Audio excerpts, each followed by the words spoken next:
Hey, I'm Ryan Reynolds. Recently, I asked Mint Mobile's legal team if big wireless companies are allowed to raise prices due to inflation. They said yes. And then when I asked if raising prices technically violates those onerous two-year contracts, they said, "What the f*** are you talking about, you insane Hollywood ass?" So to recap, we're cutting the price of Mint Unlimited from $30 a month to just $15 a month. Give it a try at mintmobile.com/switch. $45 upfront payment equivalent to $15 per month. New customers on first 3-month plan only. Taxes and fees extra. Speed slower above 40 gigabytes. See details.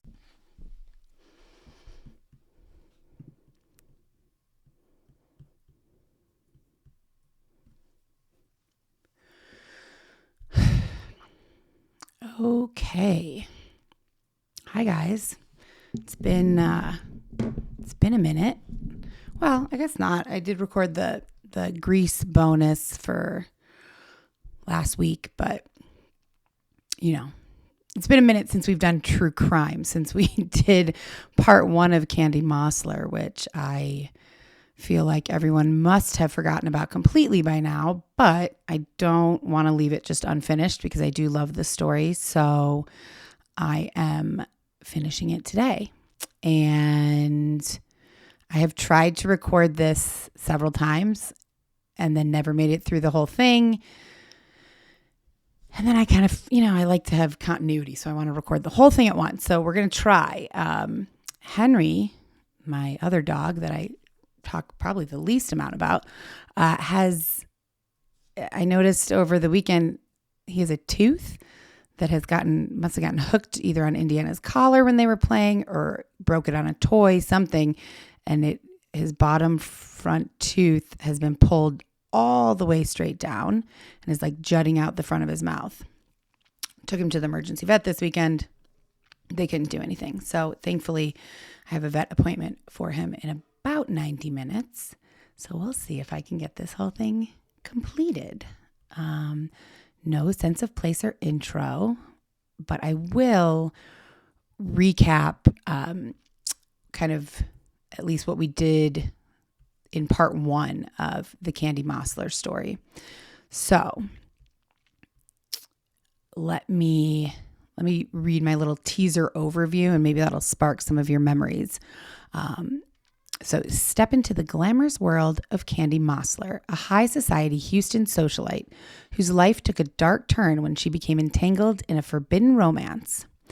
In this episode, we unravel the layers of intrigue surrounding Candy's luxurious lifestyle, the steamy affair that captivated Houston's elite, and the shocking night that would forever change her life. So, if you recall, or if you don't, I'm going to tell you. Basically, Candy Mossler grew up very poor. This story takes place in the 60s-ish, 50s and 60s. And the story really begins when she meets the victim in our story, Jacques Mossler. He was 20 years her senior, very, very wealthy, worth around $30 million when they met and started dating. And they got married. He built her a huge mansion in River Oaks area of Houston. And she had kids from her previous marriage. And then remember, Jacques went to Chicago on business and learned about these 4 orphans. Candy flew out, adopted them, flew them back. So now they have all these kids together. And they were supposedly great parents and turned like the whole kind of lavish dining area or ballroom into like a kid's playroom. Candy and Jacques as a couple, lived the high life in Houston. And then we learned last time about Melvin Lane Powers, who was Candy's nephew, her sister's son. And I know that nephew means one of your siblings' sons, but, it could be nephew through marriage. And this was not. This was nephew through blood. And in the summer of 1963, they had been carrying on an affair together for quite some time. Candy and Jacques were having problems. And Jacques was traveling a lot, spending a lot of time in Miami. Candy and her nephew, who was, I believe, 20 years her junior, started a romance together that was ongoing. Jacques eventually found out about it through, they had a huge staff at the mansion. And so the staff would talk, and Jacques caught wind of it. He then had that confirmed by finding and reading her diary. So he wanted to divorce her, and he wanted to actually sue her nephew for ruining his marriage. But if he did either of those things, it would ruin his reputation. And if he was the one who filed for divorce, Candy would get half of everything. Whereas if she was the one who filed for divorce, she only got $200,000, which is still a lot of money, especially back then. But he doesn't want to that's a lot less than giving away half of his $33 million estate, which would be worth about $300 million today. So they decide, instead to officially get divorced, they decide to separate. Candy was going to stay at the mansion in Houston. Jacques went to his condo in Key Biscayne, Florida. He gave her $5,700 a month to kind of maintain the house and take care of the kids. And now that Jacques was gone, Candy and Melvin could kind of carry on freely with their love affair, and they did. But at the end of June 1964, school was out. Candy took the kids to visit Jacques in Key Biscayne. They were going to stay for a week. And one night, Candy at 1 a.m. woke the kids and said, "Come with me. We have to run some errands. I have to mail some letters. And I also, I need to go by the hospital," because she had migraines. She did suffer from really bad migraines. So at like 1 o'clock in the morning, she wakes up all her kids, loads them into the car. They go out and run errands. They go get burgers at a diner. And she goes to the hospital to have some type of treatment for her migraine. Around 4:30 in the morning, they head back to the condo. And to their horror, when they walk in, they find Jacques covered in blood, lying in a pool of blood, on the floor, motionless. It turned out that he had been stabbed 39 times in and around his heart and lungs before being bludgeoned with a blunt object, which I think they believe it was like a big glass decorative swan that was there. So that's kind of where we left off. Talking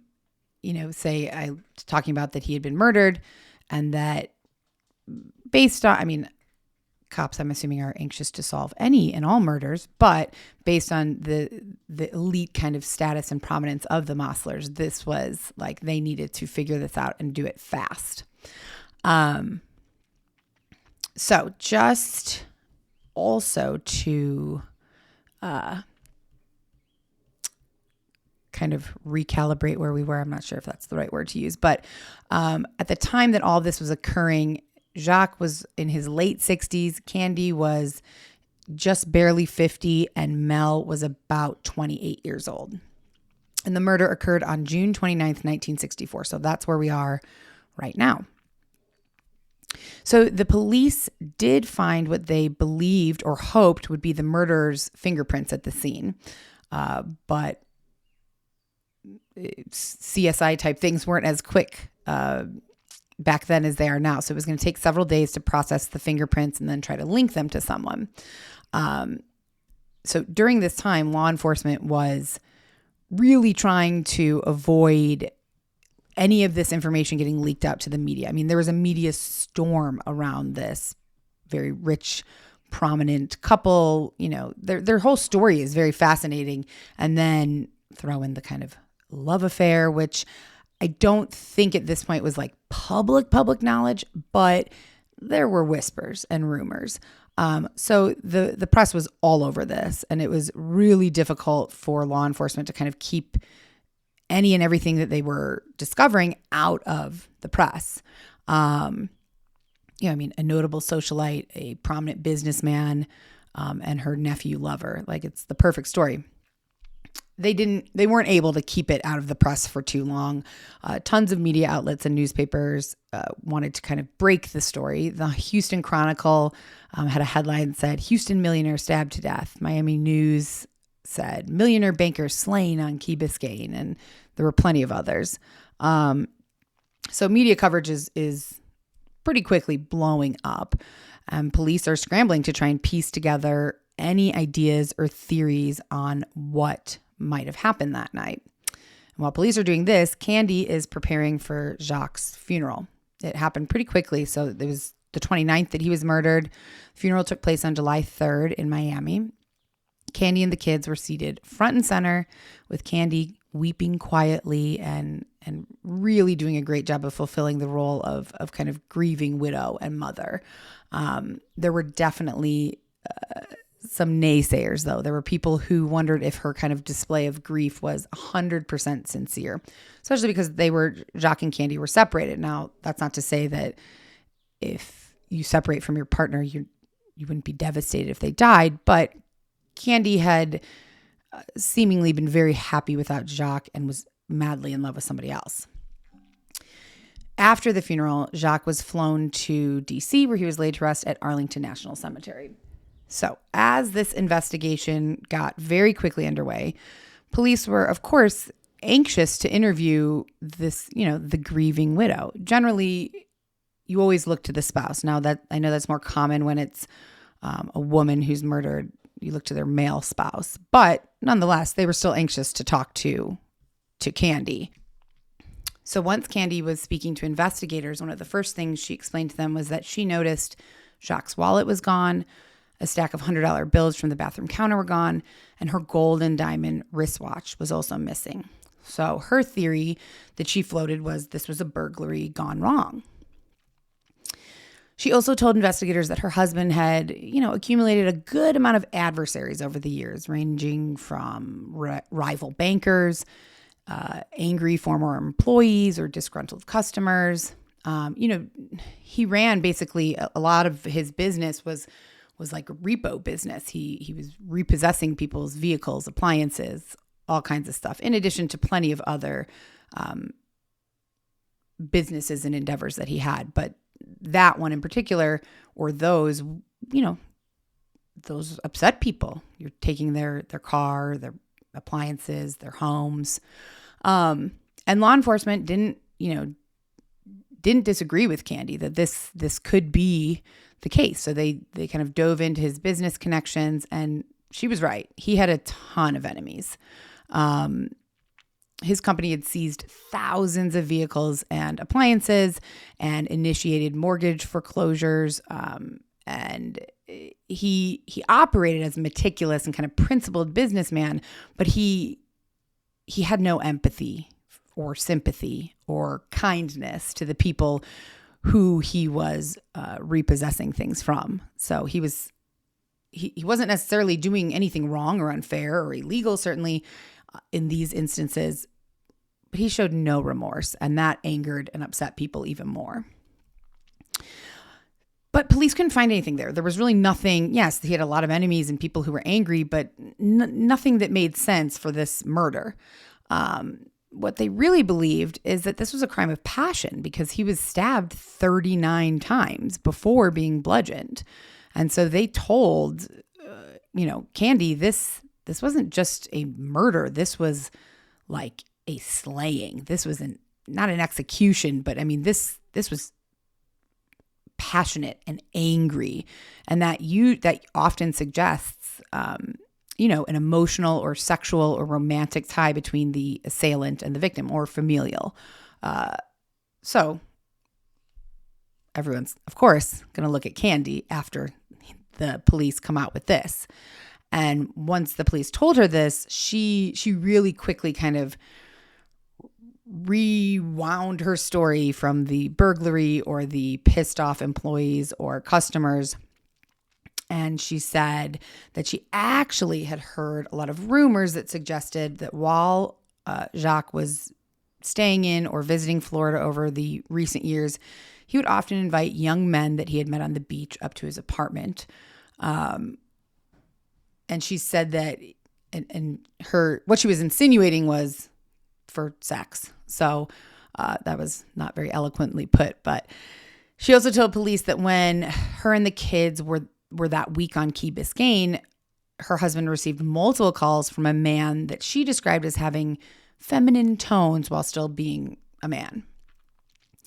And so now Candy, she's retracted from the burglary or the disgruntled employee customer thing. And now she is telling police, due to my late husband's secretive life, it's a real possibility that one of these alleged lovers murdered him because he was either tired of being kind of kept in the closet, the relationship having to be quiet, or the fact that Jacques had multiple lovers. And this seemed feasible, possible to police. They weren't going to rule it out. But when they discovered that Jacques wasn't the only one leading a secretive life, her theory of a lover turned murderer kind of began to fade into the background. Because while there were rumors around Houston about Candy and her nephew and their kind of torrid love affair, there was no concrete evidence of this. Investigators didn't have anything or necessarily even know about these rumors. But when they did find out about this almost 2-year romantic relationship that Candy had with her nephew, I was trying to think of the word blood relative nephew, and that they discovered all the passionate love letters between the two of them, witness accounts of trying to be discreet but not really doing that, rendezvous at various locations, of course the family mansion, but also the ranch that the family owned and the beach house in Galveston. So this newfound kind of information for investigators compelled them to reassess Candy and Melvin. There was a huge shadow of suspicion upon them now. They, initially appeared as grieving family members. Now they were potential suspects, and the investigators wanted to re-examine their roles in all of this. They still also were not going to rule out all the other theories. So maybe it was still a burglary gone wrong. Maybe it was a disgruntled employee or former client, or maybe it was one of Jacques' alleged male lovers. Or maybe it was his own wife. And that was kind of what many of the investigators felt was the most plausible here. There wasn't anything at this point. They didn't have the fingerprints back yet. They didn't know, whose blood was where. They didn't have all the witness accounts. So at this point, we're just a couple days in. It seemed reasonable, but there was nothing concrete. And then they discovered Jacques' diary. He also kept a diary, and he had written multiple times about how he feared for his life. He documented that he believed Candy and Melvin wanted to kill him for his money. And he actually wrote, quote, "If Mel and Candace don't kill me first, I'll have to kill them." Seems like maybe they did kill him first. And then over the next few days, in addition to the diary and just kind of the suspicions of these two possibly being behind this, some really damning evidence came to light. Turned out that Mel was in Miami the night of the murder. His fingerprints were found in Jacques' apartment where Candy and the kids were staying. They were also found in a car that was similar to one allegedly seen driving away from the condo that night. A witness neighbor saw a white Chevrolet spotted at the murder scene and driving away that night. And Candy had rented Melvin a white Chevrolet to drive while he was in Miami. Police found that car at the Miami airport, where it had apparently been parked at 5:19 a.m. on June 29th, just several hours after Jacques' murder. And right before Melvin boarded a flight back to Houston. There was also flecks of blood and bloodstains in the car. Initially, they could only match some of these bloodstains to a blood type that matched Jacques' blood type. So at this point, we're not dealing with like DNA I mean, it is DNA, but we don't have the kind of testing in, the 60s that we do today. So they could test the blood and understand that it was the same blood type as Jacques, but little more than that. Furthermore, this is evidence. I mean, this is some concrete evidence, although everything I read said that it is, that the evidence was actually circumstantial evidence, which I found interesting. I mean, fingerprints, bloodstains, I guess, it was Melvin was their nephew. He could have, it's not like so far-fetched that he was visiting Candy and the kids, or even Jacques because he had worked for Jacques. If fashion is your thing, eBay is it. eBay's where I find all my favorites, from handbags to iconic streetwear, all authenticated. For real. This time, a little Supreme, some Gucci. I even have that vintage Prada on my watch list. That's why eBay's my go-to for all my go-tos. Yeah, eBay. The place for new, pre-loved, vintage, and rare fashion. eBay. Things people love. But it seems more than circumstantial to me. Anyways, then also this is circumstantial. It was coincidental that night that Jacques was murdered, Candy and all of the children happened to not be there. Like, they had been there for several days at this point, and that happened to be the night that she woke the kids at 1 a.m. and took them out for several hours. It was also discovered that the 2 hours that Candy was at the emergency room getting treated for her migraine, there were 3 phone calls from a man that came into the nurse's station asking for Candy. They didn't know who it was. I don't think that was ever discovered, but it just added to kind of the oddity of all of this. So Jacques' diary, the blood, the fingerprints, the car, the fact that Melvin was in town, the fact that Candy and the kids were out of the condo, all eyes were on Candy and Melvin. They were very strong suspects at this point. And the theory was that it was Candy's idea and she had Melvin carry out the murder, and, so that they could be together and have all of Jacques' money.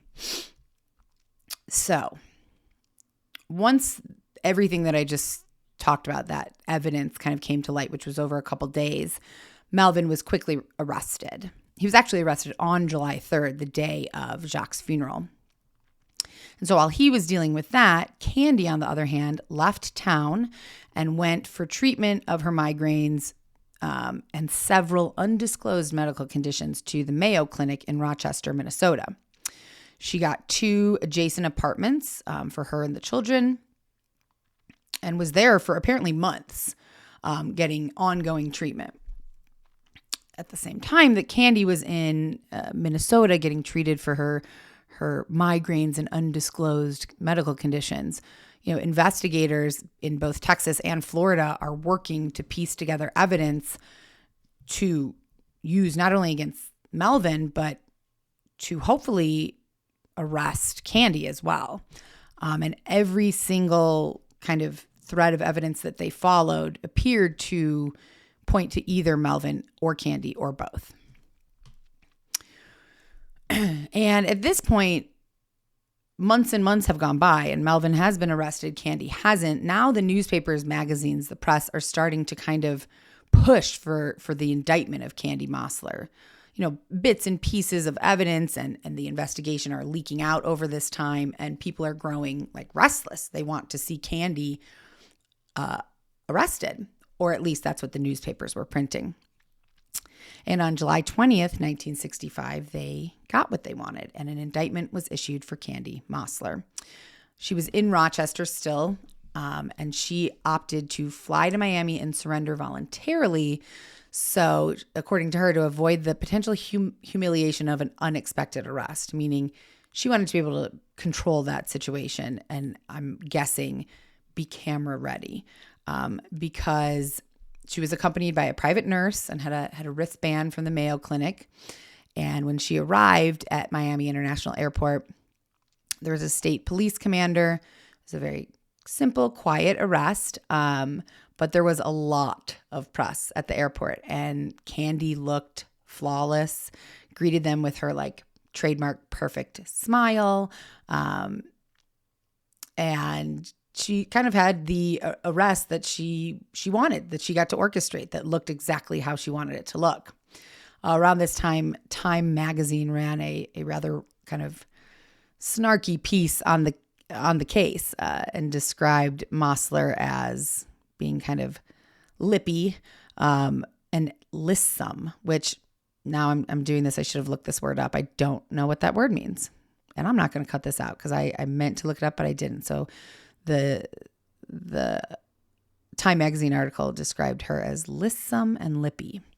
It also highlighted that Mel and Candy were both released on $50,000 bonds.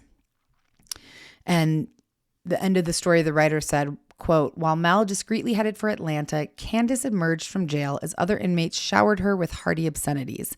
Smiling and blowing kisses, the irrepressible widow jounced off to Houston. It promises to be some trial.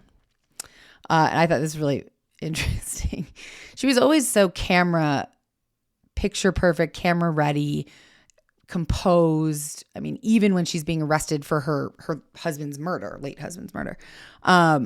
Several of the reporters, either when she was brought in, like when she was arrested or when she was released on bond, that's unclear, confronted her, with accusing her of adultery, incest, murder. And she turned, offered a perfect smile and said, well, nobody's perfect, which I think is just fantastic. It took about 18 months before the trial got underway. And at this point, as you can imagine, it had become like this heightened, highly anticipated, sensationalized event. And it was expected to be so kind of lurid that the judge wouldn't allow anyone under the age of 21 into the courtroom. And this kind of circus of a trial began in Miami on January 17th, 1966. Mel and Candy were going to be tried together for murder. And each of them had enlisted kind of premier, best of the best legal representation. Candy enlisted the formidable duo from Houston's legal elite, Clyde Woody and Marion Rosen. And Melvin secured the defense of Houston's, again, top-tier lawyers, Percy Foreman and William F. Walsh. They were both esteemed for their kind of courtroom prowess. And according to Foreman, he had defended 1,000 accused murderers, and 8 in 10 had been acquitted. I guess he's giving like a ratio there, not saying how many out of the 1,000. Anyways, so 800 had been acquitted out of 1,000. Ooh, I should cut that out, but I'm not gonna. Again, that was according to his count. So the defense lawyers managed to select an all-male jury, which I think would just never happen today, I'm assuming. That's a good look-up list, though, that I should write down. All-male jury. Because they thought, Candy she flirts with the camera. She flirts with press. Like, she's going to win over any man sitting on this jury. And so the 12 men that were selected varied in age, spanning from 25 years to 63 years old. 9 of them were white. 3 of them were black. 7 identified as Protestant, 2 as Catholics, and 2 as Jewish. And they elected a foreman. So kind of, I don't know if that still happens today, but kind of the person in charge. Or the speaker for all of them. And it was a 47-year-old hairdresser. And he said he doesn't have any faith. He doesn't have a religion.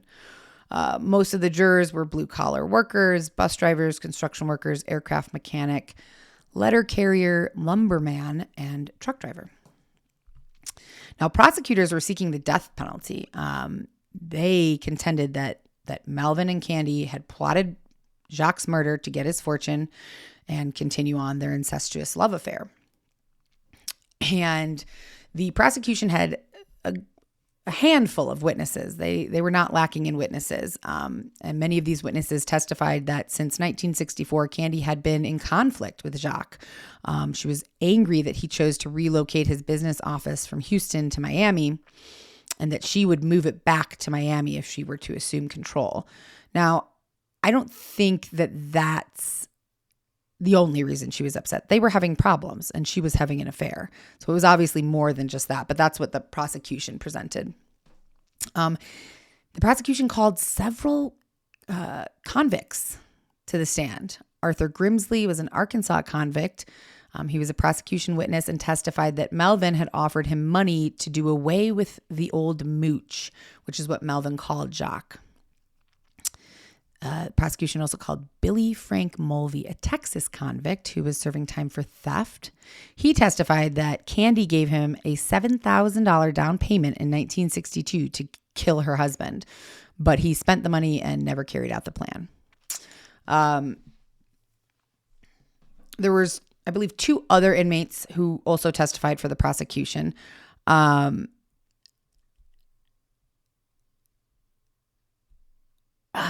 I read this wrong earlier.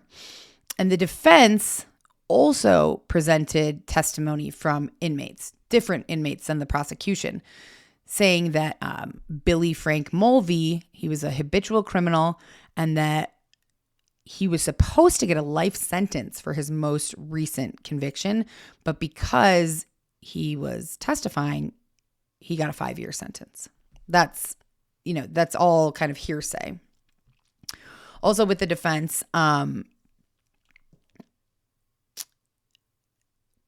they had a kind of a big task. They had to persuade this jury to overlook a clear motive, bloodstains, palm prints, fingerprints, and all of these love letters, among other things.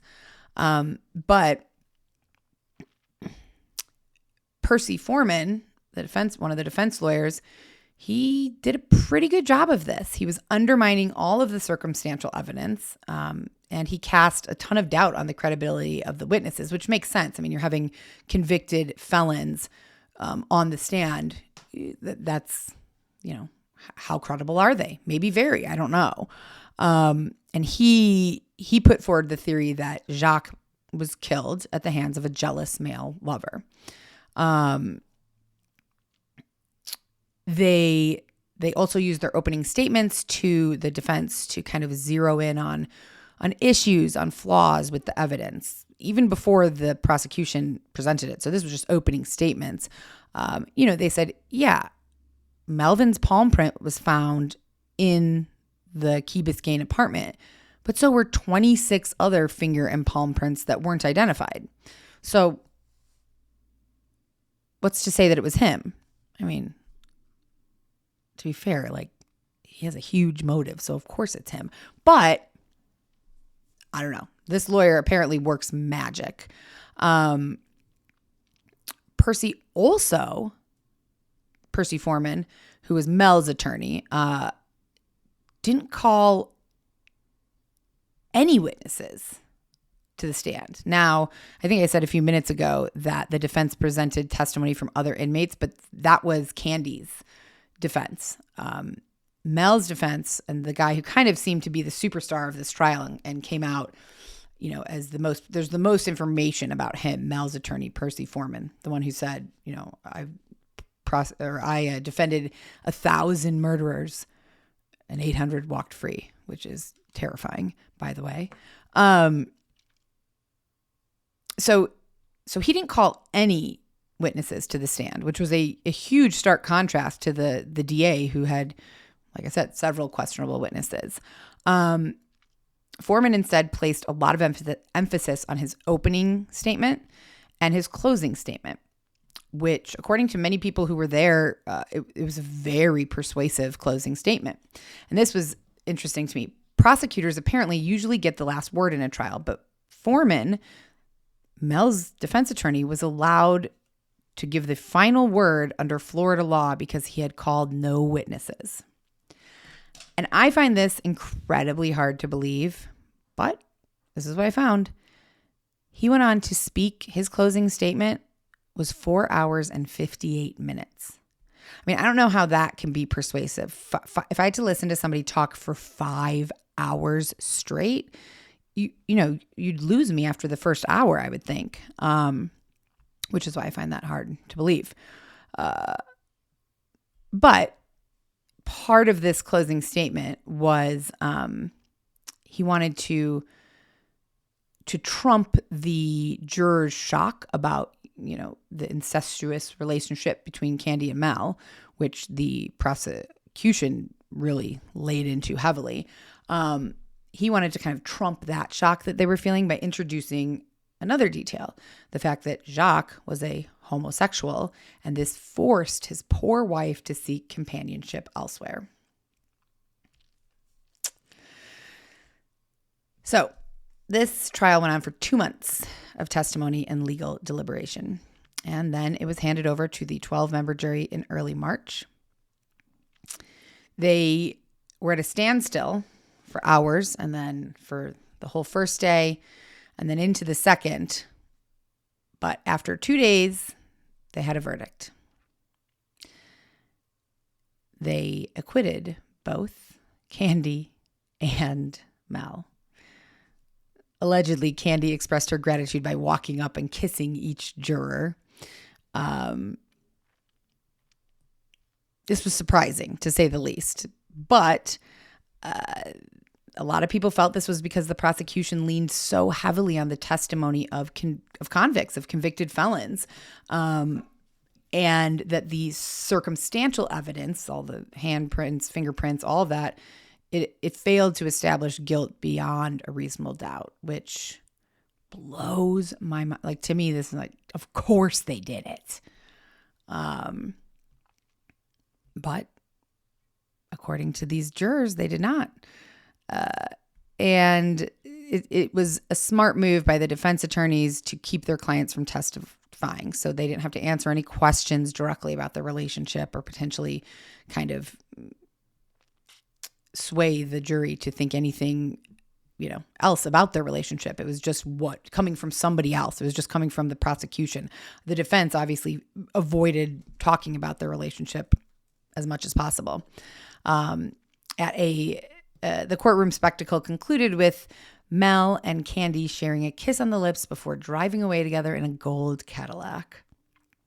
And at a victory party after the trial, Candy was asked if she and Mel might marry soon, and she said, "Of course not," which is hilarious because, like, what do you mean, of course not? You've been sleeping with him for 2 years. He's your nephew. What does it matter if you get married at this? I don't know. It just blows my mind. And after the not guilty verdict, the police never looked into other suspects. They kind of just thought they had exhausted this, and oh well. I, again, do not understand that. So what happened to Candy and Mel after this? Well, they lived together for a year or two in the Candy's mansion outside of Houston before they eventually kind of drifted apart and went their own separate ways. Now, Jacques had left $1 million trust fund for each of his children, his own, Candy's kids, and their adopted kids. But Candy nonetheless got most of that $33 million estate. And she apparently turned this, parlayed this into various business investments and turned that money into a even bigger fortune over the next 10 years. This is just an interesting tidbit, I thought. In 1966, she was the silent partner of her good friend, singer Judy Garland, in Weatherby Records, which was named after Candy's maiden name. Garland said she would be recording for Weatherby Records and also signing other performers. Apparently, this never really went anywhere, much likely due to the negative press about Candy being on trial for murder. And Judy Garland went on to sign with ABC Records instead. Another interesting tidbit. In 1971, Candy married a man named Barnett W. Garrison, an electrical contractor in Houston. He was 33 and she was claiming to be 50, but apparently was actually 57. I think that she was never upfront about her age, like ever, from from a very young age, she was always saying that she was younger. So I'm not sure that anyone really knows her exact age. So she married this electrical contractor. They lived in her River Oaks mansion. And one night, about a year after they married, he came home drunk. They had been fighting earlier. He came home drunk and he had been locked out. And he didn't like that. So he tried to climb up to her third-story bedroom window and apparently fell. And I'm like using air quotes if you're not watching this on Zoom or on Patreon or YouTube, because come on. One dead husband, now another. And I honestly, I have to go back through my notes because it was a while ago. I feel like, didn't her previous husband also die? I could be totally wrong about that. I'll have to look. He wasn't murdered, actually. Let me take that back. He suffered disabling injuries. I believe he broke his back and was somewhat paralyzed. I'm not sure you can be somewhat paralyzed. I think you're like paralyzed or you're not. I think he was. And then she divorced him in 1975. So they were married for a couple of years. And a year later, Candy, sadly, met her own demise. On October 26, 1976, she died of, allegedly, an accidental overdose of a migraine medication in her penthouse suite at the, I never know how to say this hotel name, Fontainebleau. I really want to say Fontainebleau, but I know it's not. Fontainebleau Hotel in Miami Beach, Florida. Most accounts say she was 56. That wouldn't make sense if when she married her, Barnett electrical contractor, if she was actually 57, then she wasn't 56 when she died, obviously. A lot of accounts said she was 56. Other ones say 62. Again, she was never honest about her age. So she died in her late 50s, early 60s, from a supposed accidental overdose.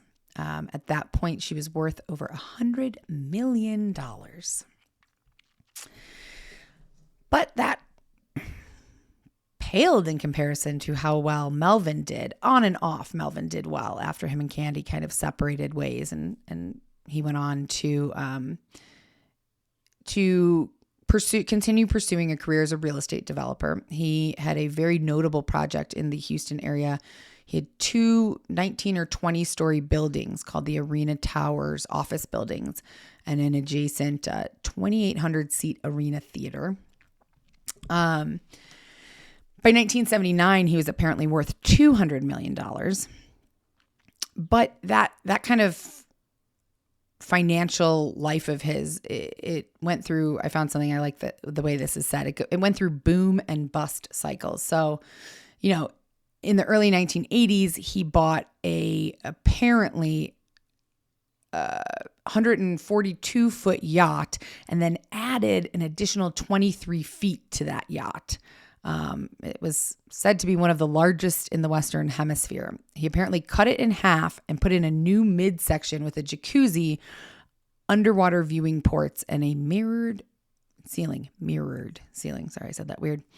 But then apparently he filed for bankruptcy in 1983 because of the oil boom. It then turned into an oil bust. His money was up and down, apparently. And really, last I could find that he was alive and well and not bankrupt in his mid-60s, but couldn't find much on him after that. And that was a very quick conclusion to Candy Mossler. And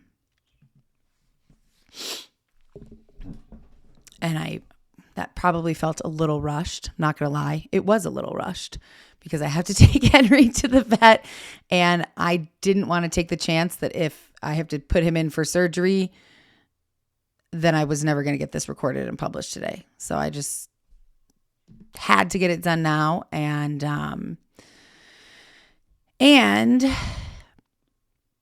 the next episode that comes out will not be me talking about a breakup or Grease or anything. It will be with Jenna, and it will be true crime, and it will not be rushed. We're going to do our sense of place and banter and all of that on Monday. And then we have a true crime on Tuesday. So with that, I will, as always, say thank you for listening. And thank you to everyone who has kind of stuck by through all of this up and down. I feel like it's been dramatic for a moment here between the breakup and then the attack and so we've been off course with the true crime. We got a little away from what this podcast started as, and I totally understand if that has pissed people off or annoyed them. It's, I definitely get that. You become attached to a podcast and then it changes or shifts or stops coming out regularly, and that's so frustrating. So I do apologize. My goal is to have no more drama in my life, and to also, even if there is, to have it affect my ability to slap on a smile and record this, to have it affect that less. So if you are still listening and don't hate me or us or what this podcast became briefly, then thank you. And we're going to get back on track. And getting this part 2 out was step 1. So I realize it's late and long overdue, but here it is. I'm not going to apologize anymore because I'm trying to stop doing that so much. Okay. This is an odd thing to say, but I'm going to say it. If you are listening and you know anyone or work in or have any kind of experience, knowledge, connections with like people in the tech world or the app making world, will you please email or DM or reach out to me? I have some questions. And that's all I'm going to say. Okay. Well, thank you guys for listening. I look very much forward to being back on here with Jenna, although we probably won't have video because it's really easy to do the video when it's just me. With both of us, it's a little trickier, but I'll see what I can do. And hope everyone is having a fantastic week. This will be out maybe before I go to the vet. I don't know. We'll see how quickly I can do this. Okay, guys. Check out our Patreon. Follow us on socials, although I've been real shitty at that lately. And we'll see you next week with a new episode. I'm looking at my Zoom screen. It says AI Companion. I'm scared to click it. What does that mean? I don't know. Okay, that's it. Thanks, guys. Bye. Death by Southwest is hosted by Jenna Schneider and Margot Carmichael. Executive produced by Margot Carmichael. Produced by Jenna Schneider. Audio editing and sound design by Margot Carmichael. Music by Soundstripe. And a special thanks to Edward R. Murrow for letting us borrow his famous sign-off phrase, "Good night and good luck."